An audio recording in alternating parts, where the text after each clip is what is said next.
right, so at the risk of sounding redundant, I wanted to follow up on the living wage argument here. And pretty much which, this is a living wage coalition of Sonoma County.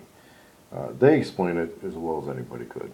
And I don't consider this a right-wing, left-wing thing. It's just a realistic thing.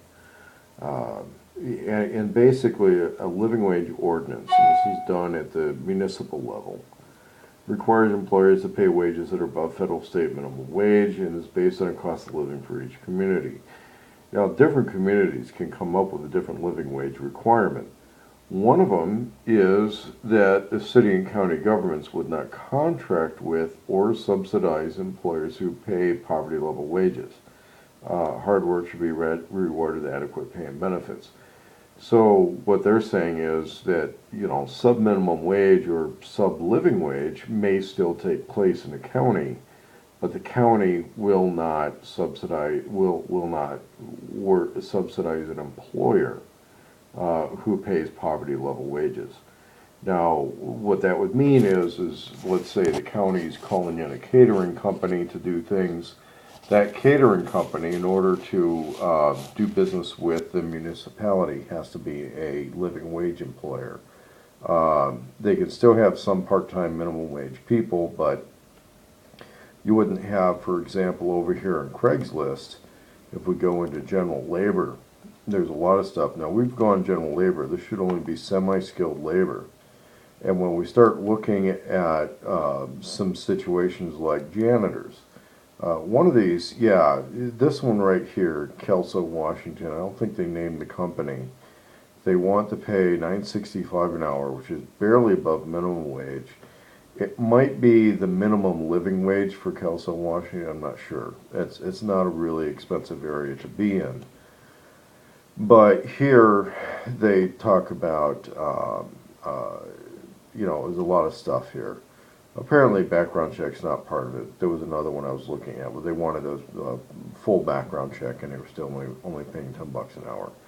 But the thing about janitorial services is there's issues with chemicals and cleaning supplies and stuff like that. So they want somebody to be relatively, understanding MSDS so they don't mix the wrong type of cleaning chemicals, some of those issues. Here's one I was looking at. Now this is probably a subcontractor. I don't think Intel has anybody that they pay low wages to. But as we go down here and down, there's an account recruiting manager, which I don't understand who this person would be. $9 to $10 an hour for cleaning crews at the Endale campus. Somebody did kind of a carefully written thing here. But here's the deal. That's a full background check and drug screen. And for a lot of people don't understand how important it is to, if you're, it's not just a matter of having a drug screen or a background check. It costs money to conduct those.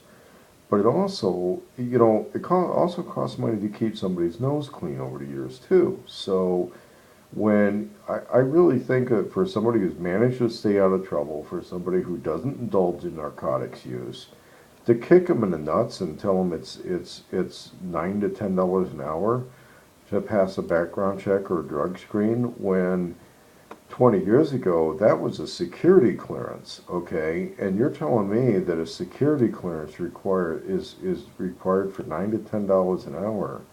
You're joking, okay? You're joking. That's just ridiculous. And these are companies that is a high likelihood.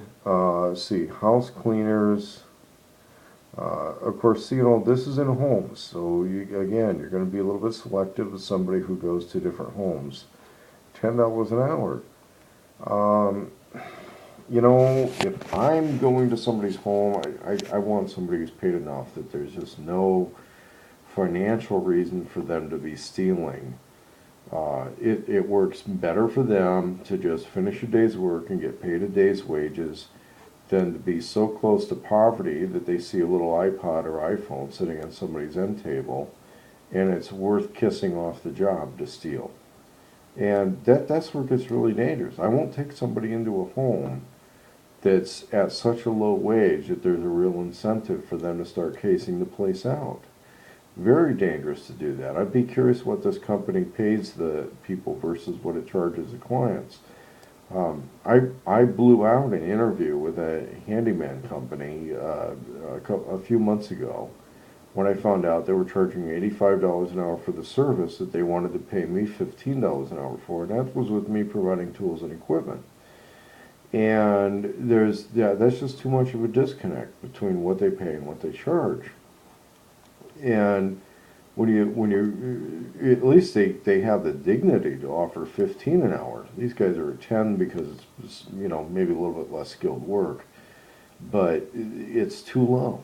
Okay, that's too low. There's too much of an incentive for somebody, and of course they want a security clearance, a minimal security clearance to do background check and sub drug screening, and good driving record and auto liability. Those things cost money and they require effort. And when somebody's only paying $1 above minimum wage, they're not paying for that.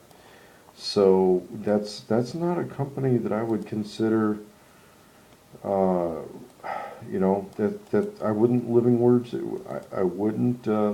wage certify somebody like that. And with a company like this that is not going to raises a contingent on that, leadership, I mean, that's a lot of high talk, and they're $10 an hour. So what happens with an outfit like this is, in a municipality that has a living wage ordinance, they would not hire a company like this. They wouldn't hire a company like this that pays below a living wage. It would be an ordinance that says that either the company has to pay a living wage when they're performing a municipal contract, let's say cleaning a county building, or they hire a company that does pay a living wage. There's two ways it works. One, they say that everybody's got to pay a living wage when they work on a municipal contract, or we're only going to hire companies that do. So right here, let's say one-time cleaning is $35 an hour, 4 hours, $140.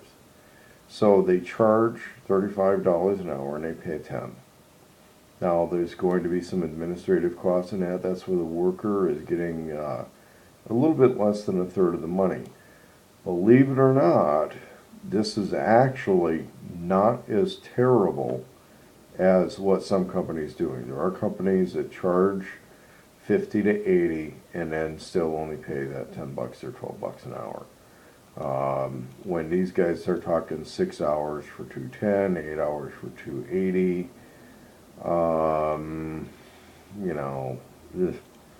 I think it's a little, it's a little bit off, but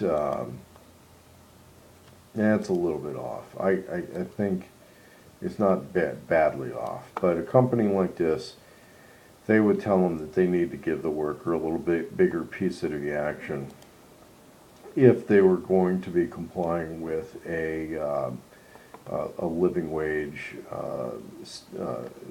community-based ordinance.